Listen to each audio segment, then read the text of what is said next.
10வது கேள்வி, தென்மேற்கு ஆனது வடக்காகவும் வடமேற்கு ஆனது கிழக்காகவும் இருந்தால் கிழக்கு என்ன திசையாக இருக்கும்?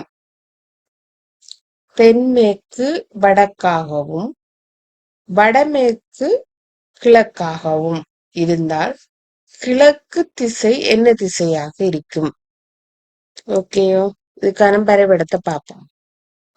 இந்த திசை இப்ப நம்மளுக்கு கிழக்கு திசையா, இந்த திசை வடக்கு திசை.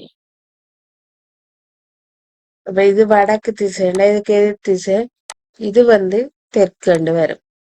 இது கிழக்கு திசை மேற்கண்டு வரும்.